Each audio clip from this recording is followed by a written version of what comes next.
हैं, social media पर सवाल पूछे जा रहे हैं, हमारे ईमेल्स पर आ रहे हैं।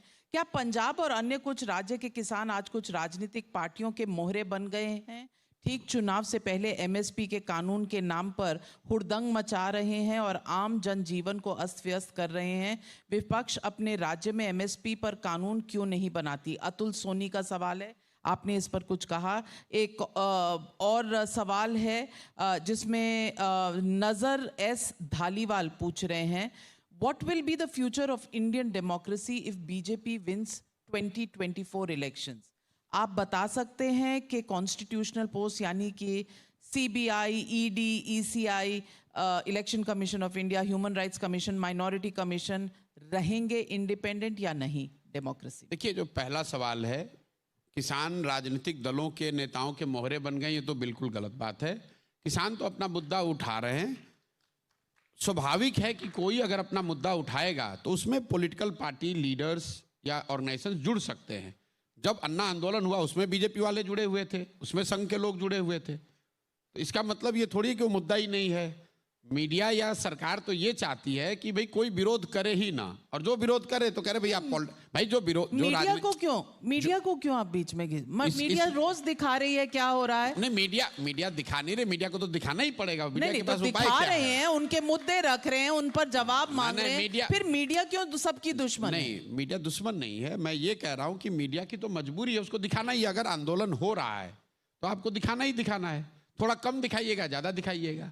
आप थोड़ा उसको ट्विस्ट करके दिखाइए या थोड़ा कम ट्विस्ट करके दिखाइए, दिखाना तो आपको है ही। तो मैं तो ये पॉलिटिकल पार्टीज को सलाह भी देता हूं कि भाई मीडिया के बारे में ज्यादा मतलब परेशान मत होइए। अगर आप जमीन पर आंदोलन करेंगे, जमीन पर प्रयास करेंगे, तो आज नहीं तो कल मीडिया को उसको दिखाना ही पड़ेगा। वो बहुत बड़ा मुद्दा नहीं। दूसरा जो सवाल है वो ज्यादा महत्वपूर्ण है। निश्चित तौर पर जब भाजपा अगर जीत कर आती है मोदी जी के नेतृत्व में, तो जो भी देश में लोकतांत्रिक व्यवस्था बनी हुई है, जो उसके की कंपोनेंट्स हैं, बड़े इंस्टीट्यूशंस हैं, they will continue to weaken further. और ऐसा नहीं है कि ये सिर्फ मोदी जी के लिए, भाजपा के लिए है। देश में और दुनिया में लोकतंत्र का जो इतिहास है ये बताता है कि जब भी कोई एक व्यक्ति या एक दल बहुत ज़्यादा पावरफुल हो जाए तो जो डेमोक्रेटिक फैब्रिक है सोसाइटी की वो कॉम्प्रोमाइज होता ही है। जो डेमोक्रेटिक इंस्टीट्यूशंस हैं उनको थोड़ी उन पर दबाव एक्स्ट्रा रहता है। लेकिन मैं उनमें से भी नहीं हूं जो ये मानते हैं कि मोदी जी जीत कर आ जाएंगे तो पूरा कॉन्स्टिट्यूशन हाईजैक हो जाएगा, देश में ऑटोक्रेसी आ जाएगी। ऑटोक्रेटिक रूल के साइंस थोड़े और प्रोमिनेंट हो सकते हैं, लेकिन देश ने पहले भी देखा है। कांग्रेस के राज में जब इंदिरा जी की ही अकेले तोती बोलती थी तो आपने देखा है इलेक्शन कमीशन, कोर्ट्स या मीडिया की हालत क्या थी। और आज भी जब मोदी जी के ही नाम पर सब कुछ हो रहा है तो स्वाभाविक है कि वो आपको दिख रहा है कि भाई इलेक्शन कमीशन या जुडिशरी या मीडिया में उन लोगों का दबदबा है। जो भी सत्ता में रहता है उसको थोड़ा अनड्यू एडवांटेज इस चीज़ का होता ही है। लेकिन मैं दोनों बात कहना चाह रहा हूं कि जो बात राहुल गांधी या कांग्रेस वाले कह रहे हैं कि मुझे आप इलेक्शन कमीशन, मीडिया, जुडिशरी दे दो, मैं एक चुनाव जीत जाऊंगा, इनको इंडिपेंडेंट कर दो तो हम लोग चुनाव जीत जाएंगे, ये बहुत मुझे लग रहा है कि सुपरफिशियल बात है।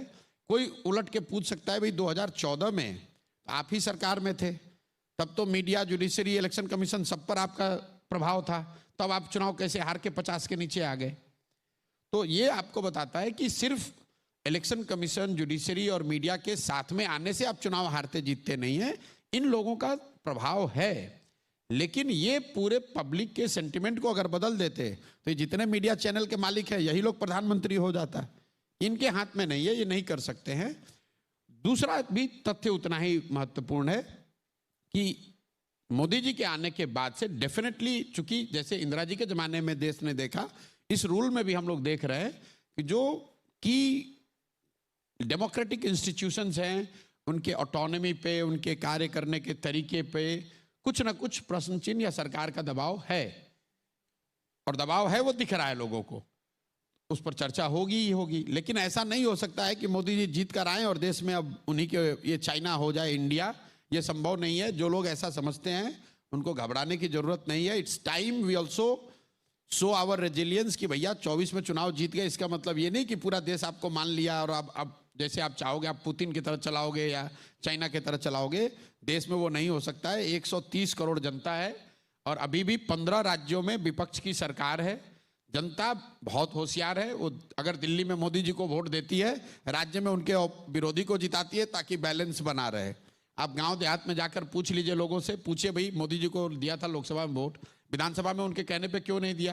तो लोग मजाक में कहते हैं भैया एक ही आदमी को सब पावर थोड़ी ना दे देंगे। तो दिल्ली में जो जनता बैठी हुई इंटेलिजेंसिया के लोग हैं, इनसे कम समझ लोगों की नहीं है। तो बहुत डरने की जरूरत नहीं है।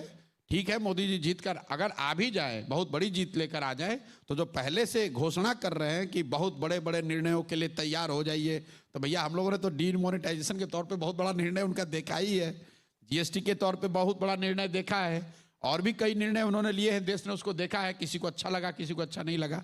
तो ये एक तरह से साइकोलॉजिकली मोदी जी लोगों को डरा भी रहे हैं और कहीं ना कहीं अपने समर्थकों को इम्बोल्डन भी कर रहे हैं कि भैया बड़े निर्णय होंगे, अब हम लोग का दिन आने वाला है। और जो विरोधी है वो डर जाए कि बाप रे बाप, अब तो मोदी जी फिर आएंगे, कोई बहुत बड़ा निर्णय लेंगे, तो अभी से चुप हो जाओ, सरेंडर कर दो, वरना तो मोदी जी आएंगे तो बहुत बड़े निर्णय लेंगे। भाई बहुत बड़े निर्णय लेकर क्या कीजिएगा? जो कर सकते हो सब कर ही रहे हैं।